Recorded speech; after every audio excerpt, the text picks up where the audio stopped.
sida loo noqdo caan iyo taajir. Noloshii adkayd ee Juwen waxay dhalatay 1965 waxay ku dhalatay tuulo yar oo sabool ah oo ku taala dalka Ingiriiska. Ilaa bilowgii hore ee nolosheeda waxay aad u jeclayd inay qoraan noqoto, waxaanay qortay sheekadeedii ugu horeysay markii ay 6 sano jirtay. Markii ay Juwen weynaatay nolosheedii way sii adkaatay, waxaanay noqotay carmal single mother ah. Aad bay sabool u ahayd, hooyadeedna aad bay u xanuunsanaysay. Maalin maalmaha ka mid ah iyadoo tareen la socota ayay heshay fikrad aad u qancisay. Waxay ka fikirtay inay qorto buug sheeko ah oo ku saabsanaa wiil isagoo dugsiga baranaya is ogaaday inuu saaxiir yahay. Juwen waxay bilowday inay qorto novelkeedii ugu horeeyay, balse ka hor intii aanay dhammayn hooyad ayaa dhimatay.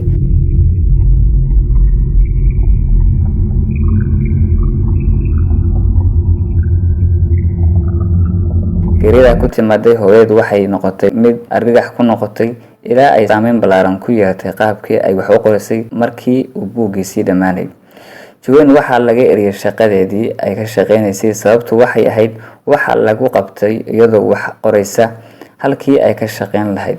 Sanado yar gudahood waxaa laga eriyay shaqooyin badan, ayna la daalaa-dhacaysay sidii ay u heli lahayd dakhli ay ku maarayso nolosheeda. Intaa kadib waxaa ku adkaatay inay hesho shaqo sababtoo ah may ahayn qof yar, mana lahayn mihnad iyo taariikh shaqo oo fiican.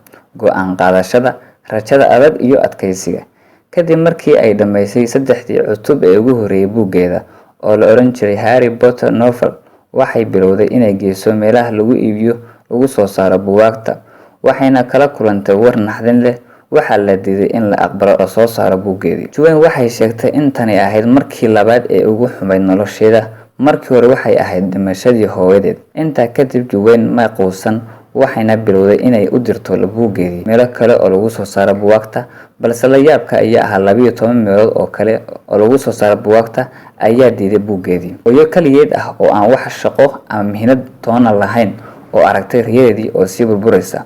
Waa xaaladii ay waqtiga Juwen ku sugnayd, balse sababo jira awadood ma quusan, ismana dhiibin. Waxayna sii waday inay la xidhiidho meelihii lagu soo saari jiray buugaagta ilaa mid ka mid ah qoladii buugaagta soo saaraysay ka siiyo buuggeedii $4,000 lacagta iyo caannimada.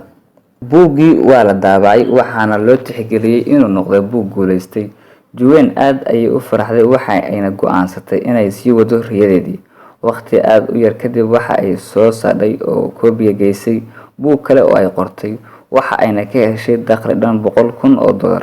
Buuggii hore ay qortay ee ciwaankiisu ahaa Harry Potter wuxuu bilaabay inuu u faafo sida dabka oo kale ilaa dukaamada iibiya buugaagta ay dadku u geli jireen. Wax yar kadib Juwen waxay ka heshay lacag aad u badan meelihii lagu daabici jiray buugaagta. Buugaagtii waxay noqdeen kuwo loogu iibsiga badan yahay muddo 5 sano ah.